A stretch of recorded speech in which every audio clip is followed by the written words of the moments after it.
Shalom, shalom, peuple de Dieu partout, au Boza Kolanda Biso, na tranche oyo, et à émission, tout le Belakata, surtout, on l'appellera Femme, mais elle est représentée par Maman BENA, na balandi biso nyonso o bolanda biso. Alors yamboto ko tala na émission na biso na mbula ya sika, to pesi bino vraiment ba meilleur ve mbula elamu, ba papa, ba maman mabota, mbula oyo ezala pona bino, c'est encore possible. C'est encore possible dans le domaine nyonso, dans le domaine spirituel, financier, matériel. Donc, c'est encore possible. Donc, année où le mot d'ordre na yo tango au côté na 2015, yeba ke mot d'ordre où zamba pesiliso ezali ke c'est encore possible à travers l'homme de Dieu, le messager Proverbe 30-30. C'est encore possible. Alors, c'est encore possible, na proche na biso il y a émission autoroute, on l'appellera pas. Na yeli susu on a koyeba ko révolutionner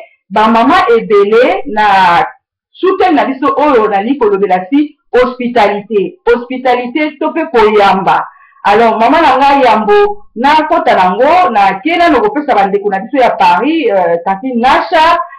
ba famille songo nyonso ba belle sœur na Kinshasa wapi ba camarades air de vérité papa na biso la kwanzela donc partout vraiment ba meilleur ve année oyo ezala c'est encore possible pour Nabino. Alors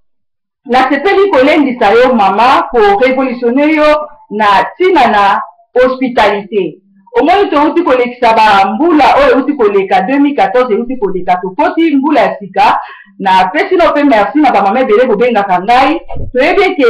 mbula na mbula ezaka na makamu nango ndenge ezalaka. Alors bato ebele toyebaka ngo te bandeko ebele merci na bino ba mama o bozobenga na batranche na biso etonde bolandaka biso eza na ba mama ebele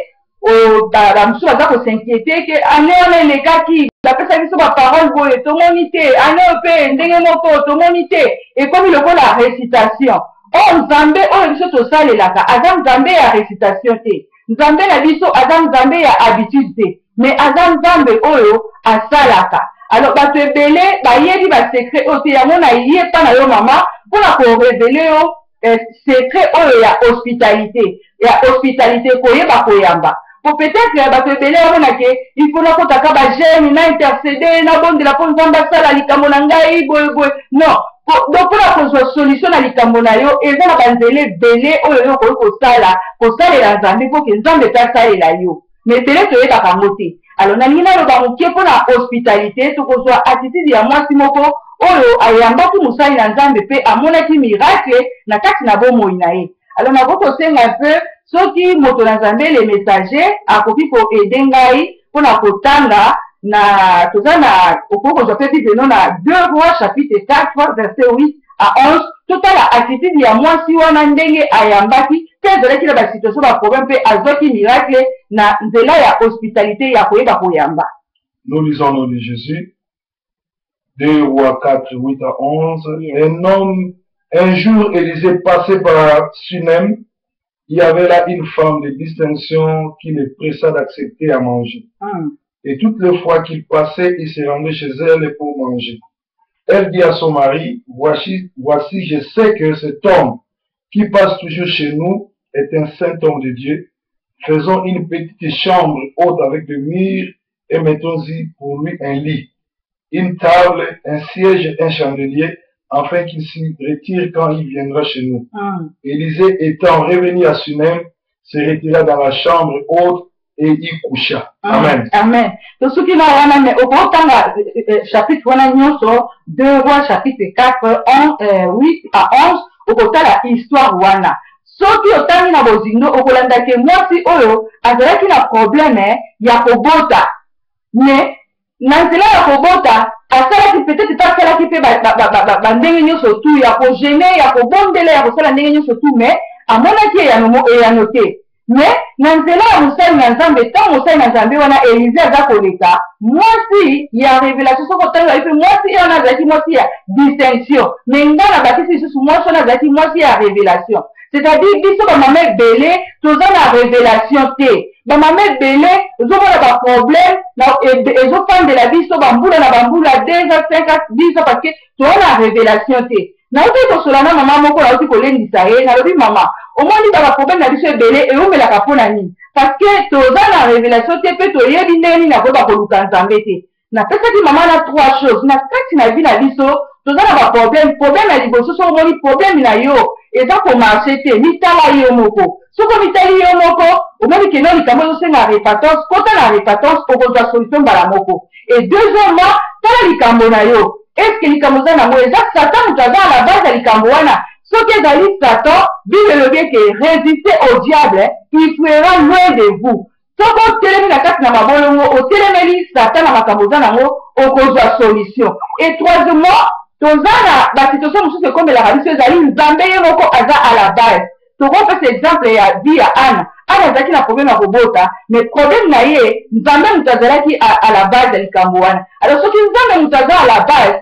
bible eza koyebisa biso na bakuku ke zala na poste na yo jusqu'à ce ke eyano na yo ekoya alors soki nzambe aza à la base yo kozala na bakuku ndenge nini okofanda na attitude ya koservi nzambe kozala fidèle na nzambe po soki oza kosokipe na makambo na nzambe nzambe mpe akosokipe na oyo yo mama alors ebele toza na baproblème eza koumela nde nauti kolobaka parce que toyebi te ndenge nini ya kosalela nzambe ndenge nini ya koluka nzambe or mpona kosalela nzambe il faut bien les connaître yo bato ebele bazotuta solo nasalelaka nzambe nasalaka boye mais aprofonde soki bolandi ye azosalela nzambe te mpe ayebi nzambe te alors mwasi oyo ezalaki mwasi ya révélation amonaki mosali na nzambe elize koleka ntango nyonso tu ayebisi mobali na ye alobi papa namoni moto aza koleka awa c'était cet homme de dieu esengeli tosala mwa chambre mpo toluka toyamba ye soki azokendaka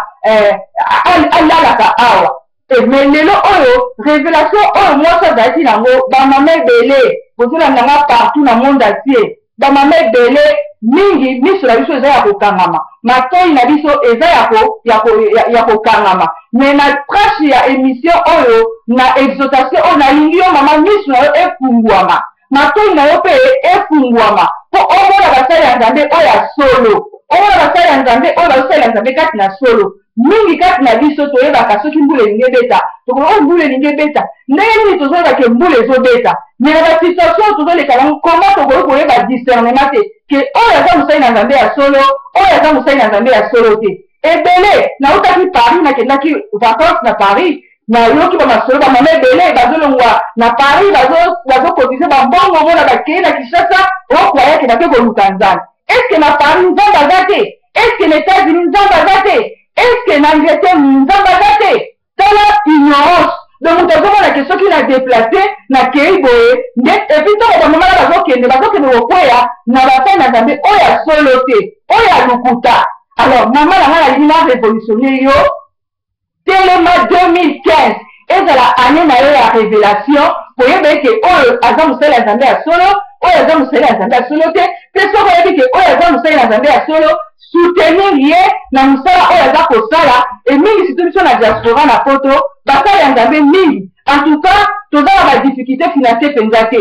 mingi tozomona ngo na fille lelo oyo mona bopesala mingi bosala boye mama nakoki koyebisa yo koservi nzambe eza na ndenge ebele toza na kinshasa toza wapi pa ebele baorphelin baveuve bato bakufeli batata bato bakufeli bamama bazotelengana bato akosunga bango baza te mais mbongo oyo ozozwa olie opesa mpa na basali oyo ya lokuta oyo ke bakozongisela yo te mama luka osuteni baorphelin osuteni baveuve okomona ke situation oyo oza nango okozwa bikama mbala moko peut-être ozozelaka nakota bagene nakutana mosali ya nzambe asala délivrance asala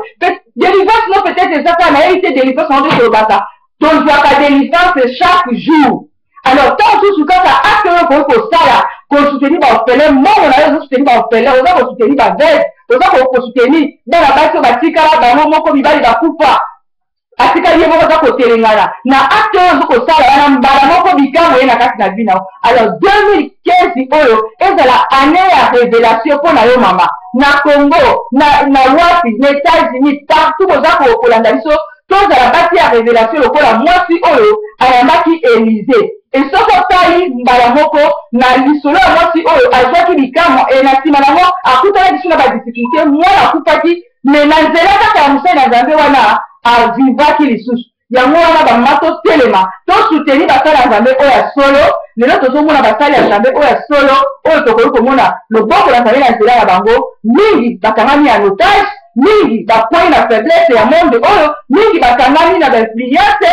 lokoso ya mokili me ngana yo tobima baintercesseuse tobima baintercesseur mpona kobondela mpona bango mpo nzambe asalaka na nzela na basali na ye yango wana mama telema soutenir basali na nzambe na nzela ya losambo soutenir basali na nzambe oyo omoni kokoki kosoutenir soutenir baorphelin ane oyo ezala baane oyo yo okosunga baveve okomona bakamona kokende na pete na bopete na facilité nakopeso exemple moko mama na kati émission oyo on appellera Femme tozomona Abraham soki tolandi histoire ya Abraham toyebi mwasi ne Sara azalaki na problème ya kobota mais ayaki koyamba bato parmi bato wana yayambaki bango ezalaki baashe bazalaki na kati etokoli te parce que babuse comme ebele tozoyeba te bato ebele mpe toyamba bango babiza na biso basala biso mabe na tuna meme le messager ngabi papa tozoyamba bato me bazosala soka mabe me tosala nini apesi nga verse moko alobi bile esi soki oyo azosala malamu akontinue kosala malamu po soki obiki na vie décision po etela asalaki nga mabe yebaki bolamu nyonso oyo osalaki mama nyonso eke na mai alors soki ozokontinue kosala malamu continue kosala malamu parce que na nzela wana nde nzambe akoki kovisite yo na nzela wana nde nzambe akoki kosalela yo ya minene tomona bato ebele lazwaki meme lisolo moko ndeko mwasi moko bayambaki mopaye na ndako na ye ntango aye na ndako mopaya wana nzoka azalaki na maladi ya sida mobali azobima mwasi akomi kobima na ndeko mobali wana mwasi azwi sida akontamine meme na mobali ne ya ndako tala babisi ndenge ezosala makati na biso alors makambo bongo ekoki koampeshe baforce ebele na bato mosusu ke toyamba bango me mama ngai aza koexote yo soki oza mwasi ya mabolongo bakoya po bameka yo okoyamba bato koya po basala yo mabe me bakolonga yo te parce que bible eyebisi biso ke si Dieu pour nous qui sera contre nous si Dieu pour toi qui sera contre toi alors ane oyo ezala ane mama telemisa mutu na yo likolo zala une femme ya distinction zala une femme ya révélation zala une femme oyo obanda koyoka nzambe zala une nzambe okozwa badirective kouta mpa na nzambe me kozala mutu oyo okolinga koyoka bato te parce que soko oyoki nzambe okokende liboso na liboso okozonga nsima te okobanda kozala molongi na makambo nyonso tu oyo okobanda kosala nyonso oyo okobanda kosala ekobanda koreussi vraiment napamboli bino na trace oyo ane oyo ezala ane moko ya c'est encore possible papa na biso moloto atikela biso yango alobela biso ke c'est encore possible ndenge oyo ozali wana kote oyo ozali nyonso oyo kosala yeba ke c'est encore possible soki 2014 eza récitation te eza kodépendre na foi na yo ndenge kokometa yango en pratique nde mama moko alobaki na ngai ekoma lokola récitation tokende baveye oboye mais non eza kodépendre na baveye te mais ezodépendre na yo moko sala rencontre personnelle na nzambe alleluya sala rencontre personnelle na nzambe parce que soki osali rencontre personnelle na nzambe moto akoinfluence yo te misu na yo kofungwama okoyeba oyo eza ya solo oyo ezali ya lokuta oyo ezali ya mabe oyo ezali ya malamu donc okoyeba kosala différence esprit ya discernement alors soki vraimen ke ozali kaka moto oyo olobi kote oyo kote kuna miracle ezali et surtout mingi tozolanda batelevizio partout bato baye die baye na système ya batémoignage ndeko na mama yoka bile elobi atako bomonaki moto akufi asekwe aye na batémoignage lolenge nini bondima ete parce que nyonso eza na kati ya bible eloko ya sika exact nyonso oyo tozomona lelo oyo nyonso bible te epesa biso prophétie eavertisa biso etalisa biso ke na ntango ya suka bokoyoka bokomona tozomona surtout biso na diaspora na Europe tozomona yango parce que technologie ezali évolue alors mama komitika te ke oyo etele babimi etele bakufaki ya sekwe etele boye non nyonso twana ezali stratégie oyo diable azoya nango mais yo telema soko telemi te na mabe na malamu nyonso eza na maboko na yo oza capable ya kozwa victoire oza mpe capable ya koéchouer donc obenga motu te etele ndoki oyo yo moko okozala ndoki ya vi na yo yo moko mpe okoki kozala motu oyo olingi opesa vi na yo ezala na bomoi alors mpo na ngai na moni que moi exhortation na pesi bino na 2015 oyo et vraiment